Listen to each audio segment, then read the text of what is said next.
Screwtape Proposes a Toast, a rewrite by Ben Stroman.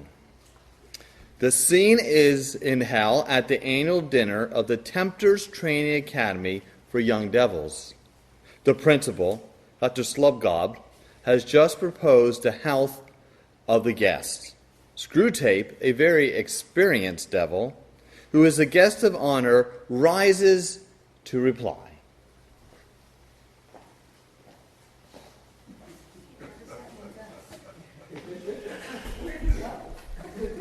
It's customary for speakers to address themselves to the graduates and those who will soon be getting posts as official tempters on earth. And it is a custom I willingly obey. I well remember what eagerness as well as trepidation I awaited my own first appointment. I hope and believe that each one of you has the same uneasiness tonight. Your career is before you. Hell expects and demands, as it should be, as mine was, one of unbroken success. If it is not, well, you know what awaits you. I have no wish to reduce that wholesome and realistic element of terror, the unremitting anxiety which must act as the lash and the spur to your endeavors. How often you will envy the humans for their facility of sleep. Yet at the same time, I would wish to put before you a somewhat encouraging view of the strategic situation as a whole. Your dreaded principal has given something of an apology for the banquet which he has set before you. Well, gentle devils, no one blames him. But it would be foolhardy to deny that the human souls on whose anxious anguish we have been dining on tonight were of pretty poor quality. Neither can the most skillful cookery of our devilish cohorts, nor can all the spices in hell make them better than insipid. Oh, to get one's teeth again in a Nero, a Henry VIII, or even a Hitler. There was real crackling there, something to crunch, a rage, an egotism, a cruelty only just less robust than our own. It put up a delicious resistance to being devoured. It warmed your innards when you got it down.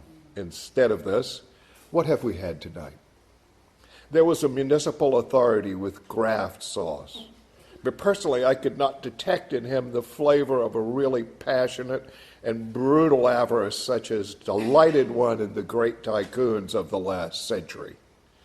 Was he not unmistakably a little man, a creature of the petty rake-off, pocketed with a petty joke in private, and denied with the stalest platitudes in his public utterances?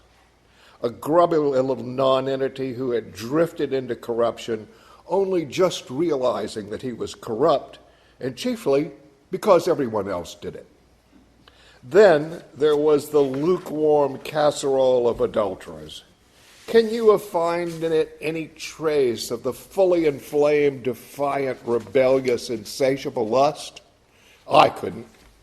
They all tasted to me like undersexed morons who had blundered or perhaps fallen into the wrong beds in automatic response to sexy advertisements, or to make themselves feel modern and emancipated, or to reassure themselves about their virility or their normalcy, or even because they had nothing else to do.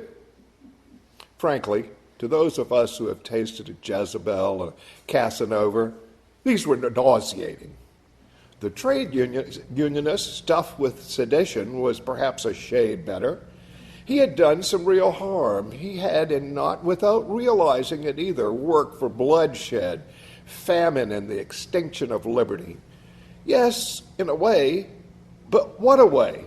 He thought of those ultimate objectives so little, towing the party line, self-important, and above all, mere routine, were what really dominated his life. But now comes the point. Gastronomically, all this is deplorable, but I hope none of us puts gastronomy first. Is it not in another and far more serious way full of hope and promise? Consider first the mere quantity. The quality may have been wretched, but we never have had souls, albeit of this sort, in such great abundance. And then the triumph, we are tempted to say that such souls or such residual puddles of what once were souls are hardly worth damning. Yes, but the enemy, for whatever inscrutable and perverse reason, thought them worth trying to save. Believe me, he did. You youngsters who have not yet been on active duty have no idea with what labor, with what delicate skill, each of these miserable creatures was finally captured. The difficulty lay in their smallness and flabbiness. Here were vermin so muddled in mind, so passively responsive to environment, that it was very hard to raise them to the level of clarity and deliberateness at which mortal sin becomes possible. To raise them just enough, but not that final millimeter of too much. For then, of course, all could possibly be lost. They might have sinned, they might have repented. On the other hand, if they had been raised too little, they would very possibly have qualified for limbo as creatures unsuitable neither for heaven nor for hell. Things that, having failed to make the grade, are allowed to sink into more or less contented subhuman state forever. In each individual choice of what the enemy would call the wrong turning, such creatures are at first hardly, if at all, in a state of full spiritual responsibility. They do not understand either the source nor the real character of the prohibitions they are breaking. Their consciousness hardly exists apart from the social atmosphere that surrounds them. And of course, we have contrived that their very language should be all smudge and blur. What would be a bribe in someone else's profession is a tip or present in theirs. The job of their tempters was first, of course, to harden these choices of the hellward roads into habits by steady repetition. But then, and this is all important, to turn the habit into a principle. A principle the creature is prepared to defend. After that, all will go well. Conformity to the social environment, at first merely instinctive or even mechanical. Now, how could jelly not conform? Now becomes an unacknowledged creed or an ideal of togetherness, of being like other folks. Mere ignorance of the law they break now turns into a vague theory about it. Remember, they know no history, a theory expressed by calling it conventional or Puritan or bourgeois morality. Thus, gradually there comes to exist in the center of the creature a hard, tight, settled core of resolution to go on being what it is and even to resist moods that might tend to alter it. It is a very small core, not at all reflective, they are too ignorant, nor defiant. Their emotional imaginative poverty excludes that. Almost in its own way, prim and demure like a pebble or a very young cancer. But it will serve our turn. Here at last is the real and deliberate, though not fully articulate, rejection of what the enemy calls grace. These, then, are two welcome phenomena. First, the abundance of our captures. However tasteless our fare, we are in no danger of famine. And secondly, the triumph. The skill of our tempters has never stood higher. But the third moral, which I have not yet drawn, is the most important of all. The sort of souls on whose despair and ruin we have, well, I won't say feasted, but at any rate subsisted tonight, are increasing in numbers and will continue to increase. Our advisories from the lower command assure us that this is so. Our orders are to orient all our tactics toward this situation. The great sinners, those in whom vivid and genial passions have been pushed beyond their bounds, and in whom an immense concentration of will has been devoted to objects which the enemy abhors, will not disappear, but they will grow rarer. Our catches will be even more numerous, but they will consist increasingly of trash trash which we should once have thrown to Cerberus and the hellhounds is unfit for diabolical consumption. And there are two things I want you to understand about this first, that however depressing it might seem, it is really a change for the better. And secondly, I would draw your attention to the means by which it has been brought about. It is a change for the better. The really great and therefore tastier sinners are made out of the very same material as that horrible phenomena, the great saints. The virtual disappearance of such material would mean insipid meals for us, but is it not utter frustration and famine for the enemy? He did not create the humans. He did not become one of them and die among them by torture in order to produce mere candidates for limbo, simply failed humans. He wanted to make them saints, gods, things like himself. Is the dullness of your present fear not a very small price to pay for the delicious knowledge that his whole great experiment is petering out?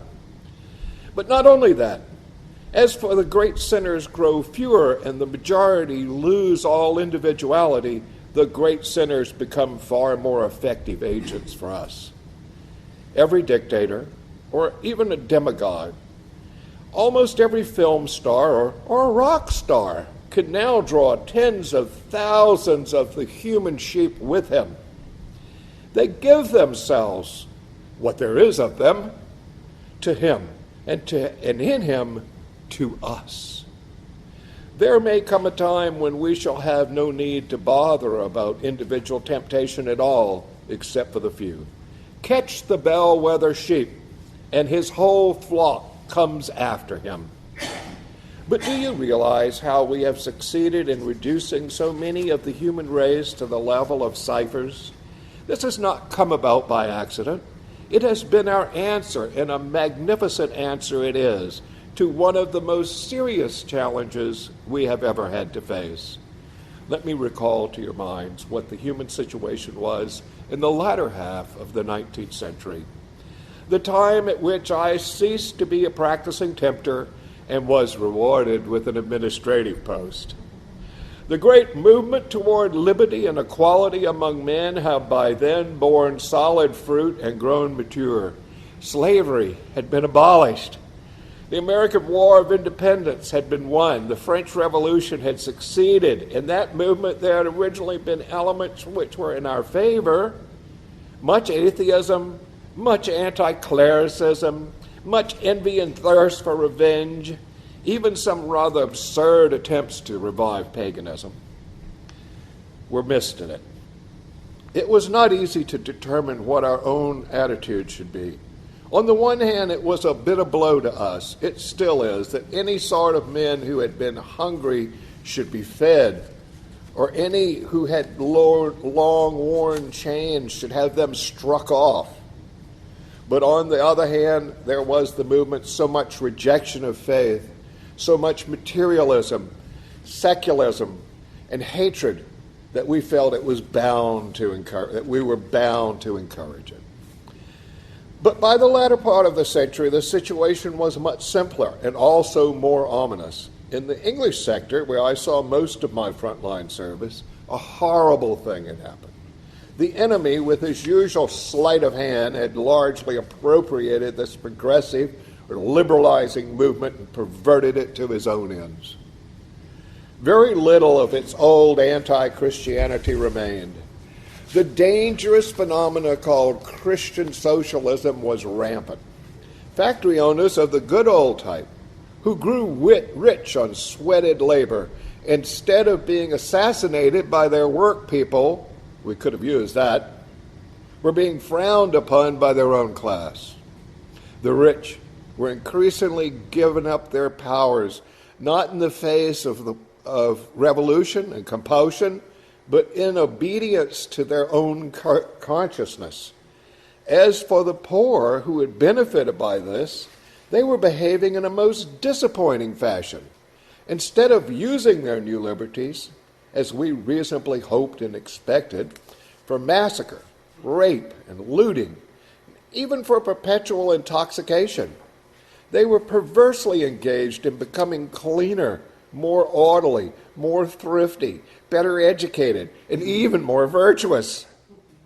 Believe me, gentle devils, the threat of something like a really healthy state of society seemed then perfectly serious.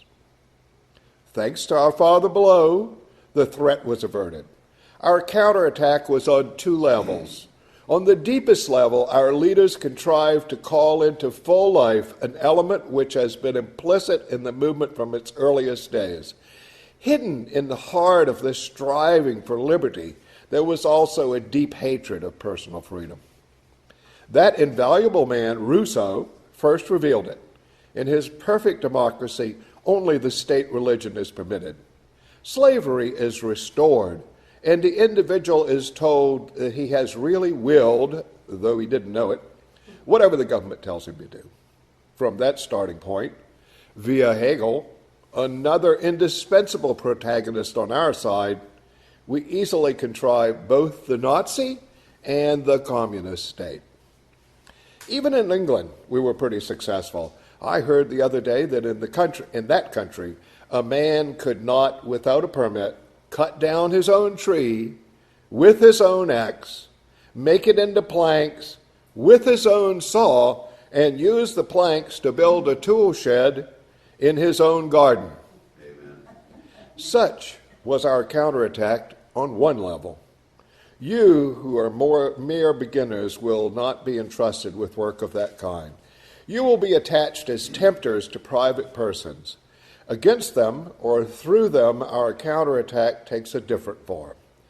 Democracy is the word with which you must lead them by the nose. The good work, which our philological experts have already done in the corruption of human language, makes it necessary to warn you that they should never be allowed to give this word a clear and definable meaning. They won't. It will never occur to them that democracy is properly the name of a political system, even a system of voting, and that this was only the most remote and tenuous connection with what we are trying to sell them. Nor, of course, must they ever be allowed to raise Aristotle's question whether democratic behavior means the behavior that democracies like, or the behavior that will preserve a democracy. For if they did, it could hardly fail to occur to them that these need not be the same. You may use the word purely as an incantation, if you like, purely for its selling power. It is a name they venerate, and of course it is connected with the political ideal that men should be equally treated. You then make a stealthy transition in their minds from this political ideal to a factual belief that all men are equal, especially the man you are working on. As a result, you can use the word democracy to sanction in his thoughts the most degrading and the least enjoyable of human feelings. You can get him to practice not only without shame, but with a positive glow of self-approval, conduct which, if undefended by the magic word, would be universally derided. The feeling, I mean, is of course that which prompts a man to say, "I'm as good as you." The first and most obvious advantage is that you thus induce him to enthrone at the center of his life a good, solid, resounding lie. I don't mean merely that his statement is false in fact, that he is no more equal to everyone he meets in kindness, honesty, and good sense than in height or waist measurement. I mean that he does not believe in himself. No man who says, "I'm as good as you," believes it. He would not say it if he did. The Saint Bernard never says that it is a toy dog, nor the scholar to the dunce, nor the employable to the bum, nor the pretty woman to the plain. The claim to equality outside the strictly political field is made only by those who feel themselves to be in some way inferior.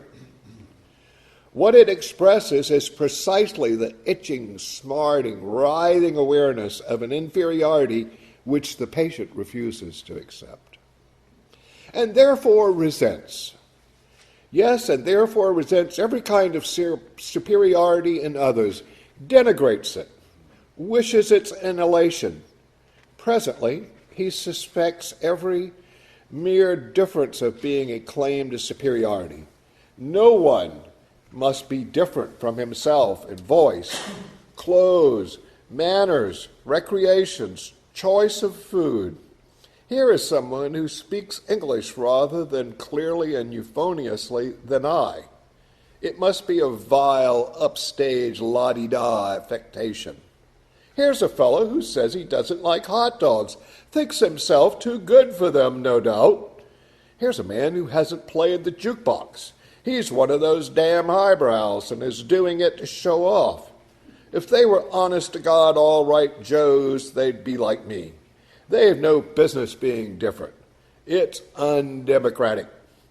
Now, this useful phenomena in itself is by no means new.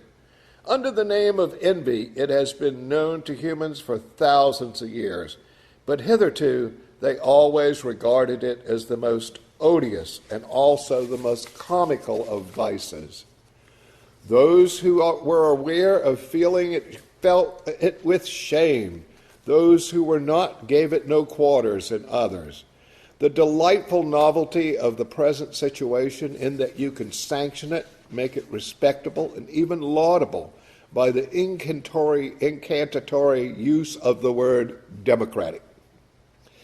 Under the influence of this incantation, those who are in any or every way inferior can label more wholeheartedly and successfully than ever before to pull down everyone else to their own level. But that is not all. Under the same influence, those who come or could come nearer to full humanity actually draw back from fear of being undemocratic. I am credibly informed that young humans now sometimes suppress an incipient taste for classical music or good literature because it might prevent their being like other folks. That people who would really wish to be and are offered the grace which would enable them to be honest, chaste, or temperate refuse it. To accept might make them different, might offend against the way of life, take them out of togetherness, impair their integration with the group. They might, horror of horrors, become individuals. All is summed up in the prayer which a young girl is said to have uttered recently. Oh God, make me a normal 20th century girl. Thanks to our labors, this will soon mean make me a minx, make me a moron, and make me a parasite. Meanwhile, as a delightful byproduct, the fewer every day, who will not be made normal or regular or like other folks and integrated increasingly, become in reality the prigs and cranks which the rabble would in any case have believed them to be. For suspicion often creates what it expects. Since whatever I do, the neighbors are going to think me a witch or a communist agent, I might as well be hanged for a sheep as a lamb and become one in reality. As a result, we now have an intelligentsia which, though very small, is very useful to the cause of hell. But that is a mere byproduct. What I want to fix your attention on is the vast overall movement towards the discrediting and finally the elimination of every kind of human excellence, moral, cultural, social, or intellectual. And is it not pretty to notice how democracy, in the incantatory state, is now doing for us the work that once was done by the most ancient dictatorships by the same methods? You remember how one of the Greek dictators, they called them tyrants then, sent an envoy to another dictator to ask his advice about the principles of government. The second dictator led the envoy into a field of grain And there he snicked off with his sword the top of every stalk that rose an inch or so above the general level. The moral was plain: allow no preeminence among your subjects.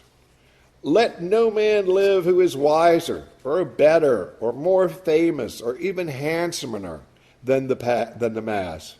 Cut them all down to a level, all slaves, all nobodies, all equals. Thus, tyrants could practice, in a sense, democracy. But now, democracy can do the same work without any tyranny other than her own. No one need now go through the field with a sword. The little stalks will now of themselves bite the tops off the big ones. The big ones are beginning to bite off their own desire to be like other stalks. I have said that to secure the damnation of these little souls, these creatures that have almost ceased to be individual in a laborious and tricky work, but if proper pains and skill are expended, you can be fairly confident of the result. The great sinners seem easier to catch, but then they are incalculable. After you have played them for 70 years, the enemy may snatch them from your claws on the 71st. They are capable, you see, of real repentance. They are conscious of real guilt. They are, if things take the wrong turn, as ready to defy the social pressures around them for the enemy's sake as they are to defy themselves for ours. It is in some ways more troublesome to track and swat an evasive wasp than to shoot at close range a wild elephant. But the elephant is far more troublesome if you miss. My own experience, as I have said, was mainly on the English sector, and I still get more news from it than from any other. It may be said that what I am now going to say will not apply so fully to the sectors in which some of you may be operating, but you can make the necessary adjustments when you get there. Some application of it will most certainly work. If the country has progressed enough, you must labor to make that country you are dealing with more like what England already is. In that promising land, the spirit of I'm as good as you has already begun something more than a social influence. It has worked itself into the educational system. How far its operations there have gone at the present moment, I should not like to say with certainty, nor does it matter. Once you have grasped the tendency, you can easily predict its future developments, especially as we ourselves will play our part in the developing. The basic principle of the new education is to be that dunces and idlers must not be made to feel inferior to intelligent and industrious pupils. That would be undemocratic. These differences between pupils, for they are obviously and nakedly individual differences, must be disguised. This can be done at various levels. At universities, examinations must be framed so that nearly all students get good marks. Entrance examinations must be framed so that all or nearly all citizens can go to the universities, whether they have any power or wish to profit by higher education or not. At schools, the children who are too stupid or lazy to learn languages and mathematics and elementary science can be set to doing the things that children used to do in their spare time. Let them, for example, make mud pies and call it modeling. For all the time, there must be no faintest hint that they are inferior to the children who are at work.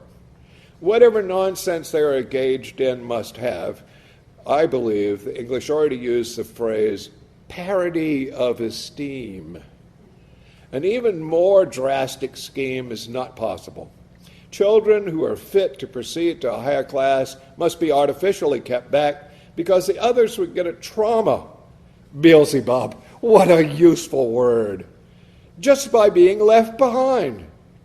The bright pupil thus remains democratically fettered to his own age group throughout his school year, and a boy who would be capable of tackling Aristotle or Dante sits listening to one of his equals as that poor equal attempts to spell out a cat sat on a mat. In a word, we may reasonably hope for the virtual abolition of education when I'm as good as you has finally had its way. All incentives to learn, all penalties for not learning will no longer exist. Who are they to outdo their fellows? And anyway, the teachers, or should I say nurses, will be far too busy reassuring the dunces and patting them on the back to waste any time on real teaching. We shall no longer have to plan and toil to spread imperturbable conceit and incurable ignorance among men. The little vermin themselves will do it for us. Of course, this would not follow unless all education became state education, and it will. That is part of the same movement. Penal taxes designed for that purpose are eliminating the middle class, the class who were prepared to save and spend and make sacrifices in order to have their children privately educated. The removal of this class, besides linking up with the abolition of education, is fortunately an inevitable effect of the spirit that says, I'm as good as you. This was, after all, the social group which gave to the humans the overwhelming majority of their scientists, physicians, philosophers, theologians, poets, artists, composers, architects, jurists, and administrators.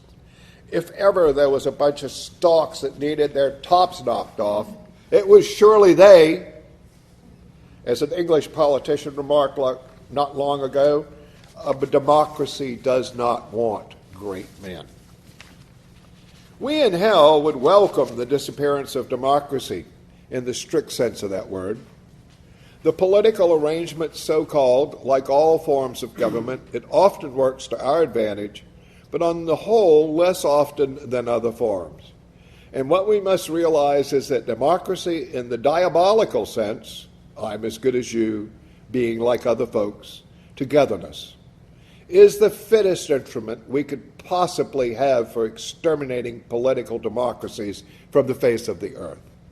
For democracy, or the democratic spirit, diabolical sense, leads a nation leads to a nation without great men, a nation mainly of subliterates, full of the cocksureness which flattery breeds on ignorance, and quick to snarl or whimper at the first sign of criticism. And that is what hell wishes every democratic people to be. For when such a nation meets in conflict a nation whose children have been made to work at school, where talent is placed in responsible positions, and where the ignorant masses are allowed no say in public affairs, only one result is possible. The democracies were surprised lately when they found that Russia had gotten ahead of them in science. What a wonderful example of human blindness. If the whole society is opposed to every sort of excellence, why did they expect their scientists to excel? It is our function to encourage the behavior, the manners, the whole attitude of mind which democracies naturally like and enjoy, because they are the very things which, if unchecked, will destroy democracy. You would almost wonder that even humans don't see it themselves, even if they don't read Aristotle, because that would be very undemocratic. At least the French Revolution should have taught them that the behavior of aristocrats naturally like is not the behavior that aristocrats naturally like is not the behavior that preserves aristocracy. They might then have applied the same principle to all forms of government. But I would not end on that note. I would not, hell forbid, encourage in your own minds that delusion that you must carefully foster in the minds of human victims. I mean the delusion that the fate of nations in itself more important than of individual souls. The overthrow of free people and the multiplication of slave states are for us a means, besides of course being a lot of fun, but the real end is the destruction of individuals. For only individuals can be saved or damned, can become sons of the enemy or food for us. The ultimate value for us of any revolution, war, or famine lies in this individual anguish, treachery, hatred, rage, and despair which it may produce. I'm as good as you as a useful means for the destruction of democratic society. But it has a far deeper value as an end in itself, as a state of mind which necessarily, excluding humility, charity, contentment, and all the pleasures of gratitude or admiration, turns a human being away from almost every road which might finally lead him to heaven. But now, for the pleasantest part of my duty, it falls to my lot to propose on behalf of the guests the health of Principal Slubgob and the Tempter's Training Academy. Fill your glasses. What is this that I see? What is this delicious bouquet I inhale? Can it be, Mr. Principal, I unsay all my hard words about the dinner? I see and smell that even under wartime conditions, the college cellar still has a few dozen of sound old vintage. Well, well, well, this is like old times. Hold it beneath your noses for a moment, gentle devils. Hold it up to the light. Look at those fiery streaks that writhe and tangle in its dark heart. And if they were contending, and so they are. You know how this wine is blended. Different types of Pharisee have been harvested, trod and fermented together to produce its subtle flavor. Types that were most antagonistic to one another on earth. Some were all rules and relics and rosaries. Others were all drab clothes, long faces, and petty traditional abstinence from wine or cards or the theater. Both had in common their self-righteousness and an almost infinite distance between their actual outlook and anything the enemy really is or commands. The wickedness of other religions was the really live doctrine in the religion of each. Slander was its gospel, and denigration its litany. How they hated each other up where the sun shone. How much more they hate each other now that they are forever conjoined but not reconciled. Their astonishment, their resentment at the combination, the festering of their eternally impenitent spite passing into our spiritual digestion will work like fire, dark fire. All said and done, my friends, it will be an ill day for us if what most humans mean by religion ever vanishes from the earth. It can still send us the most truly delicious sins. Nowhere do we tempt so successfully than on the very steps of the altar. Your eminence, your disgraces, my thorns, my shadies, and all of you gentle devils, I give you the toast of Principal Slubgob and the Academy.